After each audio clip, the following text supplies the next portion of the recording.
दोस्तों good morning. आप लोग कैसे हो? उम्मीद करता हूँ अच्छे होंगे। यह दोस्तों आज हम लोग मोबाइल ऑटोकैड पे ड्राइंग बनाने के लिए सीखेंगे। उसके पहले कुछ इम्पोर्टेंट बातें हैं जिसको मैं आपको बताना चाहूँगा। सबसे पहले जब हम ड्राइंग बनाएंगे उसके पहले कुछ लाइंस के बारे में जानकारी लेनी होगी, क्योंकि बिना लाइन के हम ड्राइंग नहीं बना सकते हैं दोस्तों। ठीक है दोस्तों, आज हम लोग आप लोग के बीच drawings types of lines lines कितने तरह के होते हैं, कौन कौन सा लाइन होता है, कौन कौन सा लाइन कहाँ पे यूज करने चाहिए, इसके बारे में डिस्कस करेंगे, आपको हम सिखाएंगे। और उम्मीद है कि आप सीखने का कोशिश करेंगे और अपने अपने मोबाइल और टैबलेट के ऊपर ड्राइंग बनाने का कोशिश करेंगे। थैंक यू दोस्तों। वापस पहुंचते हैं अपने चैप्टर पे। दोस्तों जैसे कि आप लोगों को पता है, ड्राइंग जो हम बनाते हैं तो उसमें लाइनों और बिंदुओं की सहायता से हम ड्राइंग बनाने का कोशिश करते हैं। तो लाइन और बिंदु क्या होता है दोस्तों? लाइन वो होता है जिससे हम ड्रॉ करते हैं, ठीक है दोस्तों। और बिंदु होता है पॉइंट, जहाँ से हमें लाइन उठाने होते हैं। ठीक है दोस्तों, अब हम वापस अपने चैप्टर पे आ रहे हैं। दोस्तों लाइनें कई प्रकार की होती है। कंस्ट्रक्शंस के अंदर लाइनों के अलग अलग टाइप्स होते हैं, अलग अलग तरीके से उसको दिखाया जाता है। अलग अलग तरीके से दिखाना ज़रूरी होता है, क्योंकि दोस्तों लाइन ही हमें बताता है कि ड्राइंग में क्या चीज़ है, कहाँ पे कौन सा कट करने हैं, कहाँ पे हमें हमारा जॉब छिपा हुआ है, कहाँ पे हमारा ड्रिलिंग किया हुआ है, कहाँ पे टैपिंग किया हुआ है। ये सारी चीज़ें हमें लाइन से ही क्लियर होती है दोस्तों। इसीलिए लाइन का चैप्टर पढ़ना और समझना बहुत ज़रूरी है। कृपया आप लोग इसको ध्यानपूर्वक अध्ययन करें। दोस्तों हमारा जो पहला लाइन होता है वो होता है ऑब्जेक्ट लाइन। जी हाँ दोस्तों, पहला लाइन जो होता है वो होता है ऑब्जेक्ट लाइन। जैसे कि आप देख पा रहे हो, मैंने ये अपने टैबलेट स्क्रीन पर ये पूरा प्रोफाइल हमने बना रखा है। आपको समझने के लिए आसान होगा और हमें समझाने में भी आसान होगा दोस्तों। पहला लाइन जो होता है दोस्तों वो होता है ऑब्जेक्ट लाइन। इसको हम लोग दोस्तों आउटर लाइन भी कहते हैं, जैसे हम इंस्ट्रक्शन दे रहे हैं आपको, ऑब्जेक्ट लाइन या आउटर लाइन। ठीक है दोस्तों, इसका जो सैम्पल होता है वो प्लेन लाइन होता है। ये सैम्पल होता है दोस्तों इसका, जिसके द्वारा हमें ड्राइंग बनानी होती है।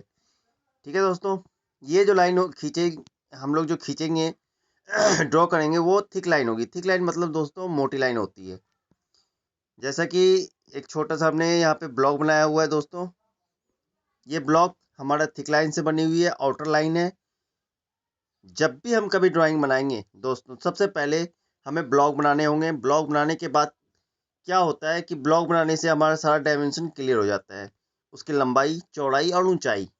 ठीक है दोस्तों, जब ये तीन चीज़ हमारा डिफाइंड हो जाएगा उसके बाद हम उसमें कोई भी कटिंग कर सकते हैं। क्योंकि दोस्तों जनरली हम लोग क्या करते हैं कि आईटीआई में या पॉलिटेक्निक कॉलेज में या डिग्री कॉलेज में, इंजीनियरिंग कॉलेज में हमारे पास इंस्ट्रूमेंट दिए होते हैं, जैसे सेट स्क्वायर, ठीक है दोस्तों, या प्रोटेक्टर, मिनी प्रोटेक्टर। उसके द्वारा हम ड्राइंग बनाते हैं। तो कई बार क्या होता है कि लाइनें थोड़ी सी भी अगर हल्की सी भी आउटर हो गई तो वो स्ट्रेट लाइन हमारी डिग्री चेंज हो जाती है। ठीक है दोस्तों, जैसे कि अब हमने यहाँ पे अगर इस लाइन की बात करें तो ये लाइन हमारी 90 डिग्री पे है दोस्तों। और अगर हम थोड़ा सा भी यहाँ पे मिस करेंगे तो ये हमारा डिग्री चेंज हो जाएगा, क्योंकि वास्तव में जो ड्राइंग बनानी है वो एग्जैक्ट बनानी है। अगर ड्राइंग में 90 डिग्री खींचनी है तो वो उसको 90 डिग्री ही खींचनी है। ठीक है दोस्तों, ये हमने छोटा सा ब्लॉक बनाया हुआ है, ये आपको समझने के लिए। इसे ऑब्जेक्ट लाइन कहते हैं दोस्तों। ठीक है, ये ऑब्जेक्ट लाइन से बाहर का लाइन खिंचाएगा और ये जो लाइन होगी वो मोटी लाइन होगी, यानी थिक लाइन होगी। ठीक है दोस्तों, वापस दूसरे लाइन की ओर चलते हैं। इस लाइन को कहते हैं central line. Central line means मध्य भाग को दिखलाने के लिए। ठीक है दोस्तों, उसको हम किस तरह से दिखाएंगे? ये लाइन हमारी, ये जो ऑब्जेक्ट लाइन है इससे थोड़ी सी अलग होती है। जैसे ये हमारी पूरी प्लेन लाइन है, इसमें कोई कट नहीं है दोस्तों, सिंपल लाइन है। ठीक है, लेकिन सेंट्रल लाइन में बीच में हमारा कट होता है दोस्तों। कट का मतलब होता है कि हमारा ब्रेक किया होता है लाइन। इसका जो रेशियो चलता है दोस्तों, यहाँ पे हमने आपको क्लियर किया हुआ है रेशियो, आप देख पा रहे होगे। ये रेशियो होता है 4:1 या 6:1। इसका कहने का तात्पर्य यह है कि ये जो बड़ी लाइन होगी ये 6 mm होगी। 1 mm का हमारा डिस्टेंस बनेगा, 1 mm का हमारा डॉट बनेगा, फिर हमारा 1 mm का डिस्टेंस लेके फिर हम 6 mm का लाइन खींचेंगे। इस तरह से कंटिन्यू लाइन ये चलती रहती है जहाँ तक हमें जरूरत होती है। ठीक है दोस्तों, इस लाइन का प्रयोग हम मध्य भाग निकालने के लिए करते हैं। जैसे दोस्तों हमने यहाँ पे एक छोटा सा शाफ्ट बनाया हुआ है, ठोस सरिया है इसका। इसमें आप देख पा रहे होगे कि हमने ये लाइन, इस लाइन को, ये सारे लाइन हमने सेंटर पे दिए हुए हैं इसके मध्य भाग को दिखाने के लिए। ठीक है दोस्तों, अगर हम साइड के प्रक्षेप में जाएं तो इसमें भी हमारा ये जो लाइन आ रहा है ये भी सेंटर लाइन आ रहा है दोस्तों। इस तरीके से लाइन डिस्प्ले करने होते हैं। अगर आपने सेंटर लाइन यूज नहीं किया दोस्तों तो आपका वो गलत हो जाएगा। ठीक है, वापस चलते हैं हिडन लाइन की ओर। जो हमारा तीसरा नंबर लाइन होता है ये मीडियम लाइन होता है, इसका रेशियो 3:1 होता है। ये जो हिडन लाइन होता है वो डॉट डॉट लाइन होता है। अब इसमें भी जैसे हमने सेंटर लाइन में देखा था वैसे हमारा इस हिडन लाइन यानी डॉटेड लाइन के में भी ये जो लाइन खिंचाएगा ये 3 mm का होगा और बीच में जो डॉट रहेगा वो 1 mm का होगा, फिर वापस 3 mm का, 1 mm का, इस तरह से ये कंटिन्यू लाइन चलती चली जाती है जहाँ तक हमें ज़रूरत होती है। ठीक है दोस्तों, अब हमने यहाँ पे एक छोटा सा ब्लॉक को काट करके एल फेस में ड्राइंग बनाया हुआ है।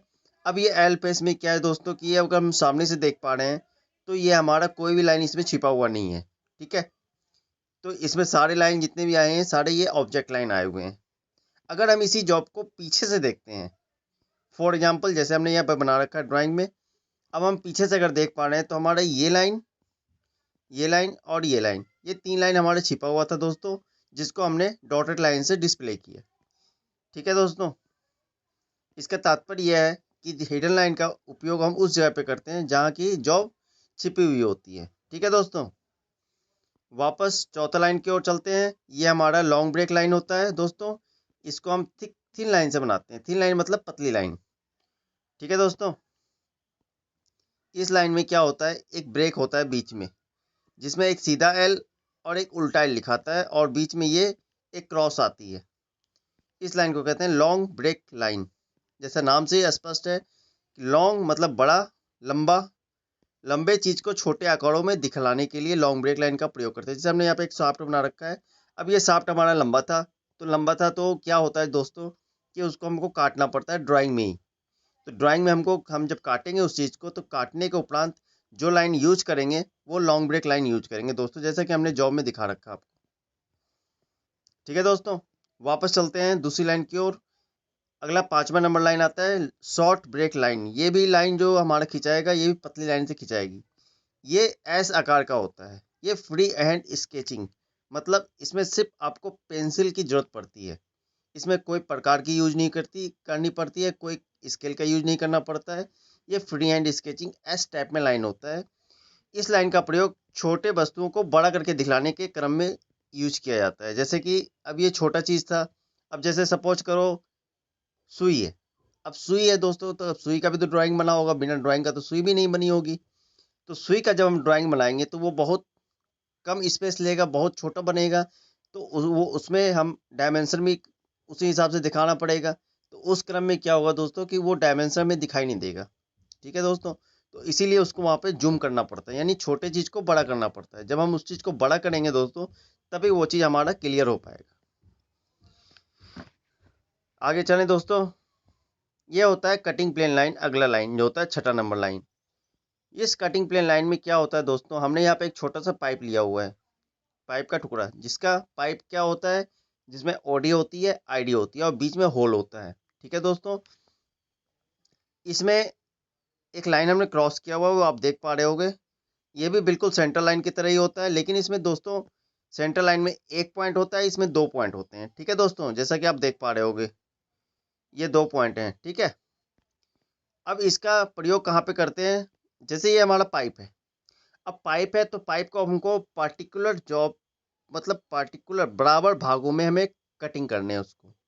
तो ड्राइंग के अंदर ही दोस्तों हमें दिखलाने पड़ते हैं कि हमें जॉब किस जगह से कटिंग करने हैं। जैसा कि आप डिस्प्ले देख पा रहे हो कि हमने यहाँ पर एक पॉइंट नीचे से लिया है और जाकर के फिर बैक साइड में हमारा ए पॉइंट है जो एरो का निशान लगा हुआ है। इसका मतलब ये है कि हमारा जॉब यहाँ से कट करना है। जैसा कि अब दूसरा प्रक्षेप में मैं आपको दिखा रहा हूँ। जैसे अगर हम सामने से देख पा रहे हैं तो इसका सिंबल ये होता है। इसमें क्या होता है, ये बीच में पार्टिकुलर जो लाइंस होते हैं और एक सेंटर लाइन होता है जिसके ऊपर ए लिखा होता है एरो के ऊपर। इसका स्पष्ट अर्थ ये है कि हमने इस जॉब को यहाँ से काटने हैं। ठीक है दोस्तों, जब भी हम कोई जॉब को काटेंगे तो वो लाइन का यूज करेंगे, उसको कहते हैं कटिंग प्लेन लाइन। अगला लाइन दोस्तों सेक्शनल लाइन। सेक्शनल लाइन क्या होता है दोस्तों, जब हम जॉब को कटिंग करते हैं, कटिंग करने के उपरांत एक लाइन हमारा बीच में क्रॉस करना पड़ता है कटिंग वाले फेस पे, जिसको हम सेक्शनल लाइन कहते हैं। जैसे हमने यहाँ पे क्रॉस किया हुआ ये ब्लॉक में, इसको कटिंग लाइन कहते हैं। और इस सेक्शनल लाइन में का जो लाइन होता है ये 45 डिग्री पे होता है। ठीक है दोस्तों, जैसा कि आपने, अब हमारा ये पाइप था, अब हमने ये इस पाइप को काट दिया, काटने के बाद जहाँ पे हमने कट किया है उस भाग में हमने इस लाइन को दिखाया हुआ है, और आप गौर से देखो तो। ठीक है दोस्तों, तो यहाँ पर ये इस लाइन का प्रयोग करते हैं, इस लाइन को का नाम है सेक्शनल लाइन। अगला लाइन चलते हैं दोस्तों, एक्सटेंशन एंड डायमेंशन लाइन। जी हाँ दोस्तों, जब हमारा जॉब की ड्राइंग कंप्लीट हो जाएगी तो कंप्लीट होने के बाद उसका कुछ डायमेंशन दिखाने पड़ेंगे, कुछ नाप देने पड़ेंगे। नाप देने के उपरांत, उससे पहले, नाप देने से पहले जो हमने लाइन यूज करने होते हैं वो होता है एक्सटेंशन और डायमेंशन लाइन। ये जो जॉब के कॉर्नर से आप देख पा रहे होगे, यहाँ पे थोड़ी सी डिस्टेंस है दोस्तों, ये 2.5 mm का डिस्टेंस छोड़ के एक्सटेंशन लाइन लिया जाता है। ये लाइन जो है हमारा एक्सटेंशन लाइन है, और इसके बीच में जो ये जो एरो है दोस्तों, ये डायमेंशन लाइन है, और बीच में हमारा डायमेंशन दिया होता है, इसको हम एक्सटेंशन लाइन कहते हैं दोस्तों। ठीक है, इस तरीके से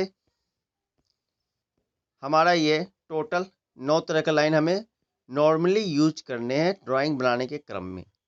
क्योंकि दोस्तों आप ऑटोकैड पे ड्राइंग बनाओगे तो ऑटोकैड पे क्या होगा दोस्तों, ये सारे लाइन आपके कमांड्स में मिल जाएंगे। ठीक है दोस्तों, इसमें आपको कहीं कुछ परेशानी नहीं होगी, कोई दिक्कतें नहीं होगी, ये सारे आपके कमांड्स में के अंदर हैं ये सारे लाइंस। वो कैसे आएंगे, कैसे आपको ड्राइंग बनानी है, किस तरीके से ड्राइंग बनानी है, वो सारा एक्सप्लेन मैं करूँगा। दोस्तों आप बेहिचक अपने मोबाइल ऑटोकैड मोबाइल पे या टैबलेट अगर आपके पास है तो ज़्यादा बेटर है, मोबाइल या टैबलेट के ऊपर आप वापस चलते हैं दोस्तों। ये GNACAD जो मैं आपको दिखाने की कोशिश कर रहा हूँ, इस ऐप को आप लोग अपने अपने मोबाइल या टैबलेट पे डाउनलोड कर लें। डाउनलोड करने के बाद दोस्तों वापस आप अपना जो आपके पास ड्राइंग्स हैं, बुक्स हैं, आपके पास ITI की टेक्निकल कॉलेज की ड्राइंग होगी, वो ड्राइंग को आप खोलें और उस पर आप ड्राइंग बनाने का कोशिश करें। कोई दिक्कत नहीं दोस्तों, कोशिश करने वालों की कभी हार नहीं होती दोस्तों। प्लीज़ आप लोग अपने अपने मोबाइल पे और टैबलेट पे इस ड्राइंग को बनाने का कोशिश करें। सबसे पहले ये लाइन का आज मैंने आपको चैप्टर बताया था, इसको पढ़ें, समझें कहाँ पे कौन सा लाइन यूज करनी है, किस तरीके से यूज करनी है। उसके बाद दोस्तों इसी लाइनों के आधार पे हम आगे फिर अगला जो क्लास होगा हमारा उस पर हम ड्राइंग बनाने का कोशिश करेंगे और बनाएंगे। ठीक है दोस्तों, अगर आपको समझ में ना आया हो क्लास तो आप दोबारा इसको फॉरवर्ड करके, रिवर्स करके, जैसे हो आपको समझना है और इसको बनाने का कोशिश करना है दोस्तों। ठीक है, थैंक यू, ओके।